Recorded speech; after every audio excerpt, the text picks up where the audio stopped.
Pour ne rater aucune de nos vidéos, n'oubliez pas de vous abonner et d'activer la cloche. Bonsoir messieurs.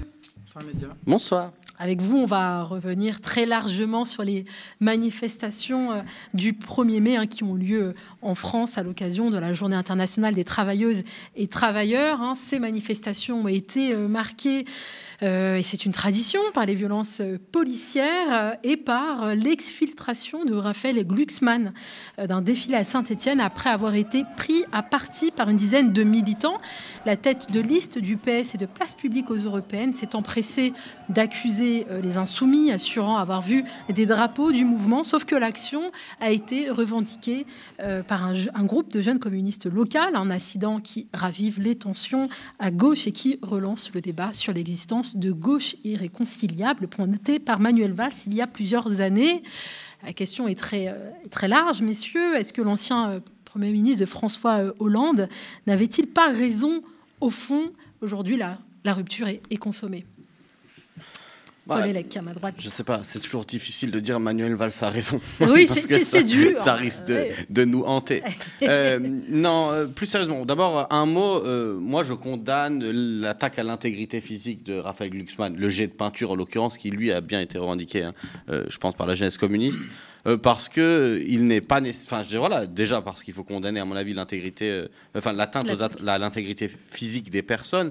Mais si ça avait été une tarte à la crème, est-ce que ça serait passé? Bon, ça dépend dans quel contexte. Encore une fois, les tartes à la crème, il y a eu des moments où c'est pour moquer des gens.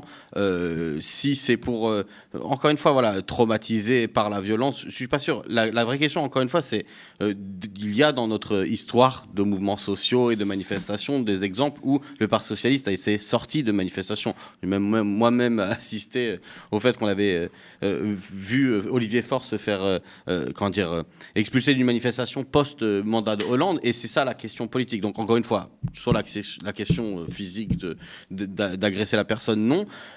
D'autant plus que c'est une erreur, puisque ça va lui donner un rôle dans nos luttes qui est beaucoup plus important que ce qu'il n'a déjà, et puis ça va lui permettre de se victimiser. Par contre... Tous les partis politiques d'ailleurs ont condamné l'attaque contre Raphaël Glucksmann et Jean-Luc Mélenchon en premier lieu. Absolument. Par contre, la question, c'est donc, du coup, quelle est la place de Raphaël Glucksmann dans la gauche? Et je peux comprendre que des gens n'aient pas la mémoire courte face à l'espèce d'amnésie sélective de certains.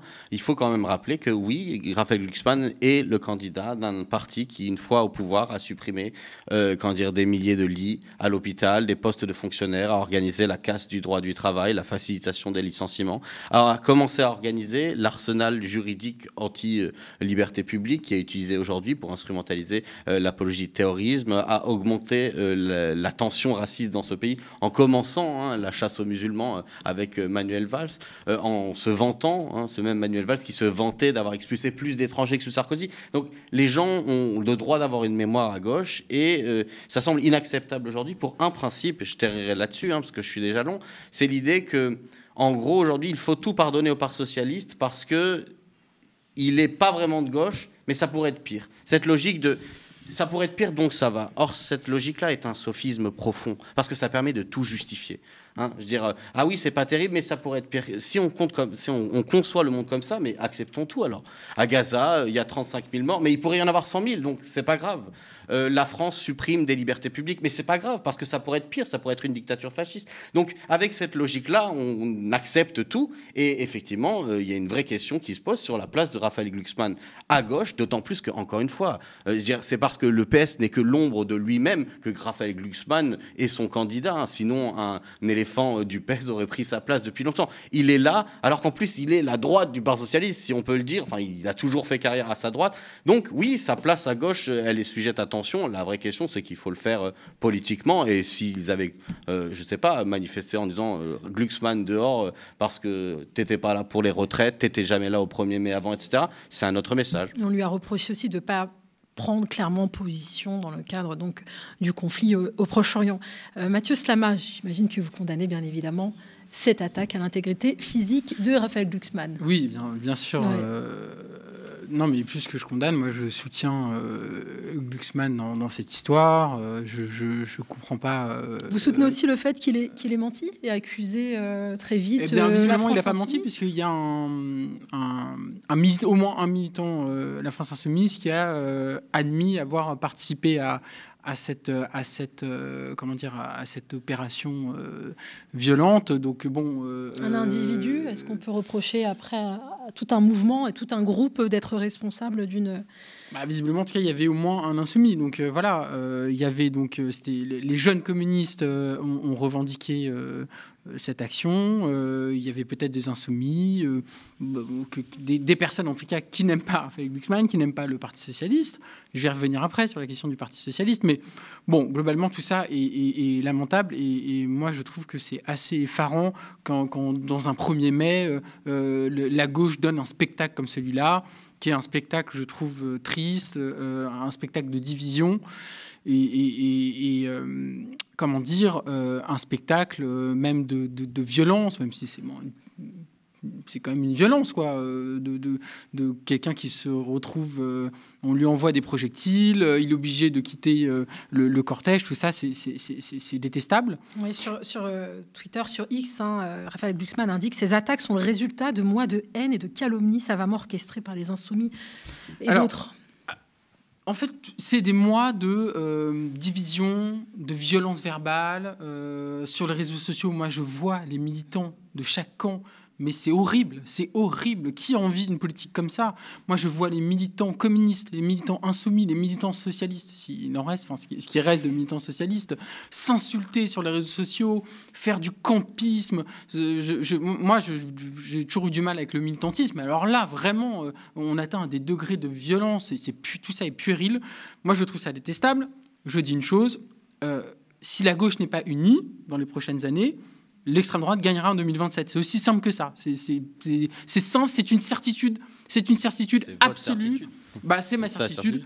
À mon avis, c'est une certitude absolue à 100 000%. La gauche n'a jamais gagné en dehors de l'Union. C'est jamais. Jamais elle a gagné en dehors de l'Union. Il était allié au Parti communiste Non, mais il était allié à plein de courants différents, des plus radicaux aux moins radicaux. Et il y avait des SOSDEM avec Mitterrand. Donc voilà. Jospin, la gauche plurielle, etc., etc. Et même, à l'époque, le Front populaire, c'était l'union de la gauche. Donc, ce que je dis, c'est la gauche est en train de montrer un spectacle affligeant, donne sur un plateau d'argent à ses détracteurs tous les arguments du monde pour montrer à quel point elle est pathétique. Et enfin, je dois dire que vis-à-vis de Raphaël Glucksmann, et en un mot vraiment très rapidement, bon, moi, c'est pas ma tasse de thé du point de vue des idées. Sur l'immigration, je le trouve très très ambigu. Et pour moi, la mère des batailles, c'est la question de l'internationalisme et c'est le refus absolu de tout nationalisme. Et là-dessus, il est plus qu'ambigu.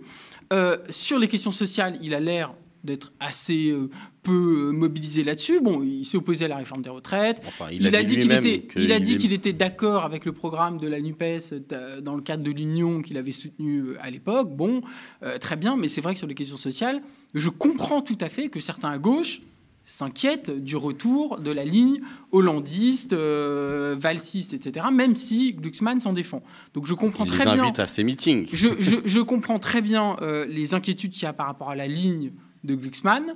Néanmoins, moi, je suis persuadé qu'il peut y avoir une union entre une gauche, on va dire, plus social-démocrate, un peu molle, entre guillemets, et une gauche plus de rupture. Je suis persuadé qu'il peut y avoir une union entre ces deux gauches. Je ne crois pas aux théories des gauches irréconciliables. Je pense que Jean-Luc Mélenchon, en 2022, avait réussi à faire ça, dans la douleur, mais il avait plutôt réussi à faire ça.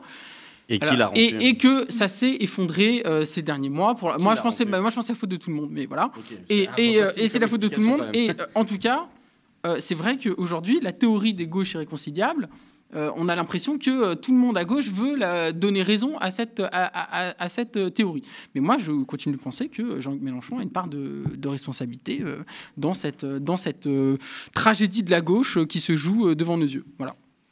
Jean-Luc Mélenchon qui demande d'ailleurs des excuses à Raphaël Glucksmann qui visiblement n'a refusé de les présenter. Parce que Raphaël Glucksmann agite ce militant insoumis, effectivement, c'est quelqu'un qui a assumé. Il n'y a pas une instrumentalisation quand même de cet incident par Raphaël Glucksmann. Ce que je voudrais voir, c'est est-ce qu'il n'y aura pas un deux poids deux mesures? Là, on vient d'apprendre qu'une militante socialiste avait participé de l'action du collectif Nous Vivrons, qui a quand même agressé Rima Hassan qui sortait de sa voiture pour un meeting. Est-ce que le Parti socialiste ou Raphaël Glucksmann va réagir parce qu'elle a publié sur ses propres sociaux. C'est un journaliste de l'opinion là qui vient de sortir l'information. Bon, effectivement, il faut sortir de cette bataille par petites personnes imposées. Encore une fois, la question est politique. Le bilan du Parti socialiste au pouvoir, c'est le RN à 40%. Et pas seulement en France. Tous les amis de Raphaël Glucksmann, dès lors qu'ils sont arrivés au pouvoir, ils ont permis, on va parler de l'Italie après, une montée fondamentale, importante du Rassemblement national, parce qu'ils ont mené des politiques qui sont toutes les mêmes au niveau européen. Destruction du droit du travail et ouverture d'une politique, continuation de la politique anti-immigration de la droite, avec une espèce de faux masque de vertu, comme la gauche, quand elle est au pouvoir, cette gauche-là, au pouvoir, c'est le faire. Donc il y a un problème politique. Et encore une fois, oui, il y a des possibilités d'alliance. Moi, j'ai fait partie des gens qui ont dit l'alliance n'est pas un problème à partir du moment où, justement, ces gens-là, ils sont minoritaires et derrière. C'est-à-dire sous la contrainte d'un programme de gauche engageant. Pourquoi? Parce que... C'était le cas en 2022. Mais c'est pour ça que moi, j'avais soutenu la NUPES. Mais l'idée, c'était de dire, pas n'importe où. Il faut qu'il ne soit pas le cœur du programme, parce qu'il représente d'abord des intérêts minoritaires qui sont faits des CSP+, de gauche qui vont plutôt bien par rapport au reste, qu'ils sont moins portés sur le conflit, ils n'osent pas être dans le conflit. D'ailleurs, on voit bien qu'ils essayent de faire leur survivance politique là aujourd'hui sur une issue conciliatrice de la crise. Dès qu'il y a une polémique ou un front contre le gouvernement, ils regardent où la foudre va tomber et ils se mettent de l'autre côté. Ce qui, pour des alliés, n'est pas une position très fiable. Mais en dehors de ça, peut-être que oui, effectivement, la situation est irréconciliable. Parce qu'il y a des gens qui prennent au sérieux que ces gens-là ont brisé la vie de millions de personnes. Et ils ne peuvent pas faire semblant d'oublier. Ils ne peuvent pas faire semblant d'oublier la loi travail, la proposition d'échange de nationalité, les reprises de discours islamophobes à l'échelle de l'ensemble de la société sous Manuel Valls et tous ses amis et alliés du printemps républicain. Et voilà, ça représente un traumatisme. C'est un moment où, encore une fois, on a aussi perdu des gens à gauche, particulièrement dans les classes populaires. Et ça, il y a une blessure, quoi. Je rappelle qu'Olivier Faure, au moment de la loi travail, il demande à la CGT d'arrêter de crier au loup en disant quand le loup sera dans la bergerie, qu'est-ce que fera la CGT? Et ces gens-là, aujourd'hui, à mon avis, ils manquent de modestie. Sauf dans leurs scores électoraux, puisque je rappelle que Hidalgo a fait moins de 2%. Voilà, c'est un peu le problème de la gauche aujourd'hui. Mathieu Slama, donc vous y croyez à la réconciliation? De moins en moins. De moins en moins, puisque là... déjà la violence verbale, le 7 octobre, sur l'international, on voit bien que ce sujet-là a pris beaucoup d'ampleur ces derniers temps. Sur les violences verbales, quand même, Mathieu Slama, pendant la marche contre l'antisémitisme, on a vu les élus de gauche se faire insulter lors de ces cortèges, etc. Et pour autant, est-ce que ça a défrayé la chronique? Est-ce que tous les médias se sont saisis de ces incidents et les ont plutôt dit pour moi, la violence verbale est partout. Moi, je m'en désole. Je vois bien que, encore une fois, je vois bien chez les militants la violence qui monte, les accusations de part et d'autre, etc. etc. Maintenant, je regarde aussi le compte Twitter de Jean-Luc Mélenchon. C'est que de la violence, quoi. C'est que. Comment ça? Mais pour moi, quelqu'un de la comment dire, avec l'expérience, quelqu'un avec l'expérience de Jean-Luc Mélenchon, mais il devrait même pas tweeter ce qu'il tweet. Enfin, je veux dire, il ne devrait pas jouer ce jeu-là. Et ce que je regrette, moi, c'est cette conflictualisation permanente de la politique qui se fait au détriment des idées. Qui à gauche a des idées intéressantes aujourd'hui? Qui à gauche défend des idées de décroissance, des idées de remise en cause de la valeur travail, des idées d'internationalisme radical, des idées vraiment radicales à gauche? Parce qu'au fond, cette radicalité de la forme, cette radicalité de la manière de faire de la politique, moi, je trouve qu'elle masque un manque de radicalité, une faiblesse du point de vue des idées. Moi, je trouve qu'à gauche, il manque de gens aujourd'hui qui défendent des idées vraiment radicales, vraiment novatrices, parce qu'aujourd'hui, c'est ce dont on a besoin en France. Et au lieu de ça, on a des conflits entre une chapelle contre une autre, etc., etc. Et pendant ce temps, l'extrême droite, elle, est parfaitement unis, en un bloc, pas un mot plus haut que l'autre, pas de polémique, l'extrême droite qui a été bien aidé, renforcée et bien aidée, bien aidé évidemment par le climat ambiant Renaissance. qui fait, et par Renaissance, et évidemment qui, même si là dans la campagne pour les européennes, ils essayent d'installer un duel, voilà, mais au final on voit bien, j'ai envie de dire moi, regardons les résultats, c'est tout. Parce que j'entends les arguments de tout le monde et il y a du vrai dans tout ce qui est dit, notamment parce que dit Paul, il y a une part de vérité dans ce qu'il dit, etc. Mais regardons les résultats. Les résultats, c'est qu'aujourd'hui, c'est un duel entre Valérie Ayé, enfin la majorité, on va dire, voilà, et le Rassemblement national. Le résultat, c'est que le Rassemblement national va dépasser les 30%. Le résultat, c'est que Jordan Bardella est érigé en une sorte de nouvelle star de la politique française, alors qu'il n'est pas particulièrement brillant, soyons d'accord là-dessus. Le résultat, c'est que la gauche fait des scores va faire un score très faible, sans doute, aux élections européennes. Donc les résultats, alors oui, certes, mais les résultats sont là. Donc à un moment donné, une stratégie, elle doit être gagnante. En politique, vous savez, une stratégie, elle doit être gagnante ou voilà. Si elle est perdante, elle est perdante. Et c'est toujours la faute des gens qui perdent. Mais sauf que c'est pas à Mélenchon qu'il faut dire ça. La stratégie de Madame Hidalgo, elle était une réussite pour que la gauche gagne la dernière fois. Est-ce que la stratégie de M. Jadot... Non, mais c'est intéressant parce que Mais d'ailleurs, pourquoi ça a marché Mélenchon en 2022 ? Parce que justement, le programme d'idées radicales... Parce que Mélenchon a renoncé à une certaine radicalité de la forme. Moi, je me rappelle. Ah si. Dans les derniers mois de sa campagne, il y avait une certaine forme... Comment dire ? Mélenchon avait abandonné une forme de... Encore une fois, de la radicalité sur la forme, sur la manière de faire de la politique, au profit des idées, au profit de... ce qu'on défend sur le fond. Et c'est ça qui a marché, moi, mais sauf qu'en fait, en 2022. De forme et je regrette que Mélenchon ait abandonné cette critique stratégie. de forme et la centre. D'abord, la conflictualisation de la politique, excusez-moi. Hein. La France insoumise est dans une situation où, lorsqu'elle prend des positions politiques, aujourd'hui, elle doit s'exprimer devant la police antiterroriste. Okay ? C'est ça, la situation. Alors, le conflit me semble être plus porté par l'État et les procédures de coercition engagées contre l'opposition, par toutes sortes de... Je prends l'État au sens général du terme, hein, l'État intégral, si on prend le terme gratien, c'est-à-dire la société civile et l'ensemble des institutions où s'exprime le débat politique. Interdiction de manifestation, interdiction de conférences, convocation. Oui, mais on est d'accord, mais sauf que c'est ça le conflit. Ici, le conflit, c'est pas les violences verbales potentiellement entre militants que personne ne suit. La violence, c'est quand l'État s'en mêle. L'État, celui qui a le monopole de l'utilisation de la violence de cette société, et il l'imprime sur la France insoumise aujourd'hui, et pas que, le Révolution permanente, le NPA et d'autres. Et que font ces partis de gauche qui nous disent qu'il ne faut pas conflictualiser, il faut avoir une forme gentillesse, une forme gentille, souple ? Rien. En gros, à demi-mot, certains osent dire des mots. Je veux dire, j'étais au rassemblement mardi à 8h30, il n'y avait pas beaucoup de monde. Il y avait Sandrine Rousseau, elle était bien seule pour les Verts. Il n'y avait pas beaucoup de socialistes, ou pas que j'en ai vu, peut-être un ou deux. Tu parles du rassemblement en soutien Mathilde Panot et Rima Hassan. Où sont-ils quand il y a la répression d'État, ou quand il y a un conflit ? Ils fuient le conflit parce qu'ils ont peur d'y perdre des plumes.